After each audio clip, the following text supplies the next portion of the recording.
Now, retired Ekurhuleni Metropolitan Police Department Deputy Chief Revo Spies says fingerprint testing of Metro police officers revealed 275 of them had criminal convictions, but said no action was taken over this.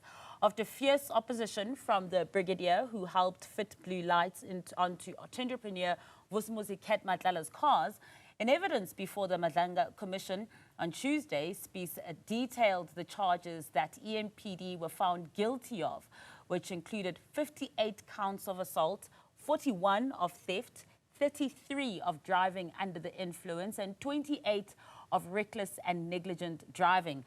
Now, another 15 officers are awaiting trial for murder. 14 are awaiting trial for fraud, and 8 are awaiting trial for robbery. For more on the story, we are joined by Jacob Mofokeng, who is a policing, safety and security expert. A very good evening to you, and thank you so much for joining us, Prof. Now, shouldn't these records not have been picked up in the vetting process? Because one might assume that to be a law enforcement official, you shouldn't be embroiled on the wrong side of the law. Good evening, Masa, and good evening to Newzroom Afrika viewers.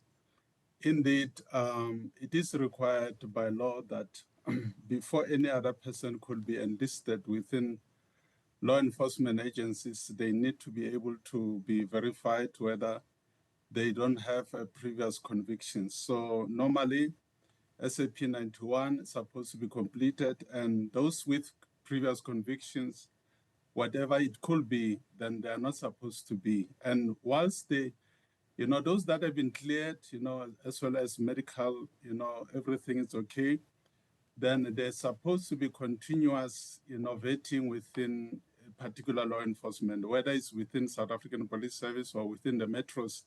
It's supposed to be that kind of vetting whereby the same process has to be followed. So those then that are found to have committed and then convicted with, either having SAP 69, whenever SAP 91 have been completed, and then when they come back from the forensic and criminal record centers, then such individuals then have to be called in to be able to follow HR processes. But what we heard then from Madlanga Commission is that there is no uniformity between, the systems. Someone can go elsewhere and, be convicted there, but then the system within the metros will not be able to pick that. But there are exceptions for individuals who might have, secured a criminal record while they are in the service of a particular law enforcement agencies. For instance, someone who could have been maybe in the call of duty, and let's say there's been exchange of firearms or they are shooting with criminals, and in pursuing of those perpetrators, you find that an officer might have maybe injured a bystander. In that particular instance, even though the person might have killed that individual, then the person will be charged with, culpable homicide, but, the person will not be dismissed. But in a case of theft, robberies, and other related corruptive practices, once it has come to the attention of management, especially HR, then such individuals should not be kept in the employ of the law enforcement agencies. Now, there's been astonishing testimony that we've heard, and as you're saying, Prof, such individuals shouldn't be kept in the employ. But what we do know is that they are, and it's shocking testimony, as I said in the intro as well, that's revealing a total of 100 officers who are awaiting trial, 58 guilty of counts of assault. Now, here's the troubling part, 15 awaiting trial for murder, and 4 having been found guilty of murder already. So where are these HR mechanisms that we speak of? Yeah, well, we had in terms of the suspended Deputy Commissioner Mkhwanazi, in terms of how, those that, as early as almost 3 years, there have been those kind of submissions that there are supposed to be certain processes that are followed towards, the suspension. But we find a cohort of individuals within HR processes as well as those, within senior management, who will be able to downplay. And we had also of a former city manager who called that particular individual to say that the suspension of, Commissioner Mkhwanazi is unfair and then it should be shortened. So we find such, I'm of the view that, it is not only within the public sector that corruption is so, so rife. Even in other, arms of government, we still have individuals who will be able to protect those who are polishing their shoes. And unfortunately, now we have to hear these kinds of serious allegations as well as, an overlooking of serious offenses within, law enforcement agencies. We often hear that, even at Madlanga, what, the submissions that, well, maybe there has to be devolution of powers where, people at the local level will have to have accountability in terms of the kind of law enforcement that they will have. But look at Ikuruleni, it's just at a local level, but look at, the tenacity of those that are within power and the abuse of power, as well as, manipulation, as well as intimidation of those who want to see, pieces of legislations be implemented. Unfortunately, for those that are law-abiding as well as upholding the law, I'm talking about law enforcement officials, it brings morale, low morale within their ranks, because now it becomes difficult for them to be able to do policing, because members of the community that then will not be able to trust them. They will, ridicule them, maybe sometimes not even allow them, because they will not know, who to believe or who to trust, because they wear uniforms, they can have, police badges, but, then they abuse those kinds of, official duties. When you use the words, the tenacity of those in power, one also can't help but think of the testimony that's coming out regarding the acting deputy chief, Brigadier Julius Mkhwanazi. And it's also said that while Revo Spies had asked for these vetting processes to be done, allegedly Julius Mkhwanazi and his team of officers just blatantly refused to take this vetting process. Now, who does the buck stop with, Prof? How does someone who's a senior official, this tenacity of this kind of power, just refuse to take the vetting process and their team?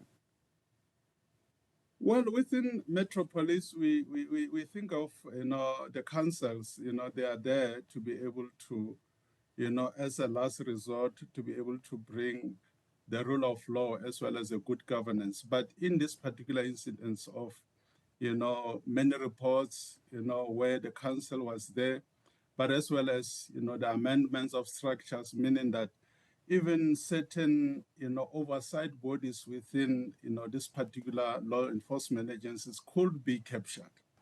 Unfortunately, that's when now one will have to be able to address the Office of a Public Protector, even though, we heard that they can only take cases that will fall within a particular, durations. Other than that, then if those that are within this particular municipalities or within even, South African Police Service, they delay reporting such cases, then nothing will happen. So, we expected that Chapter 9 institutions, oversight bodies, as well as civilian secretariat, as well as IPID, could have been having more teeth and effective teeth. But what we realize now is that many people, even those in senior positions, they knew about these things, but it could seem like nothing ever happened. So everyone was playing an ostrich.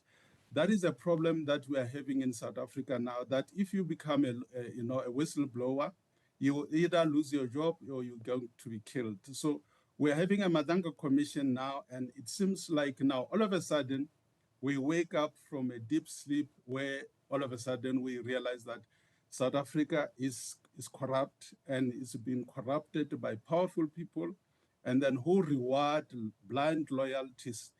Then, we need to be able to really, after this, that people need to be dismissed, those who overlooked, those who then never really took good governance into the right of, supporting the rights of the public. I think in that way, we will not be able to say that we can trust then whoever then is being put in the positions of authority. Look at the police, those people that were put in suspension at EMPD because they were trying to be able to deal with Mukhonazi.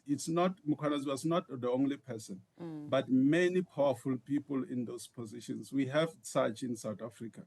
So I think that is where we have to look at the Office of the Public Protector, but EMPD, as well as the South African Police Service, the IPID, and all those other organs of state. We need to be seen to, they need to come forth and really to provide with an assurance that now they can be able to serve the interests of the South Africans. And Prof, just briefly, before I let you go, I have to get your insights on this. As you're speaking about this growing trust deficit between law enforcement officials and community members, but also about the infighting within the police as well, and this growing trust deficit within and amongst themselves. Now, listening to Kilebogile Tipa's testimony gives us a glimpse into the dangers of such work in such an environment. What did you make of her testimony? Because if she's also being threatened as a part of the system itself, who are us as the ordinary lay citizens? Yes, she really gave of harrowing, incidents where, she had to be, either kidnapped, but also how then it brought trauma, upon her life. But, this provides as a deterrence to those who really want to, to serve the communities and the public that they serve, that you will not be protected.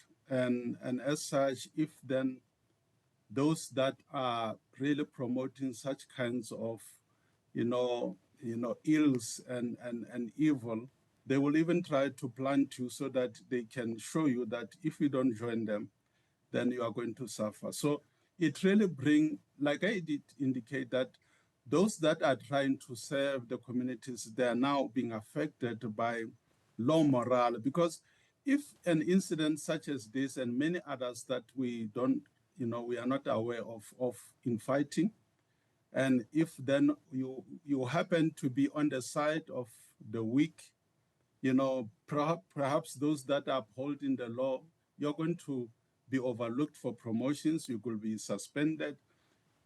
Until then, in South Africa, the provincial, the local, as well as the, other organs of state can truly, apart from doing lip service, because, whenever incidents such as this, later we say, well, we are going to make sure that those that are implicated, they are going to face the might of the law. But what about, many years, that they've been knowing about these kinds of things? So it says to us that when you try to be a good police official, then unfortunately you will face certain repercussions.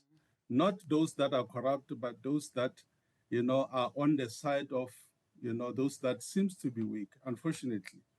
But then for those that are fighting, it means that it looks like, which is wrong, it looks like those that are fighting and those that are, that are in the wrong, they've got more power, then it takes years for them to be able to face the consequences of doing that, which is wrong. It is a sad state of affairs.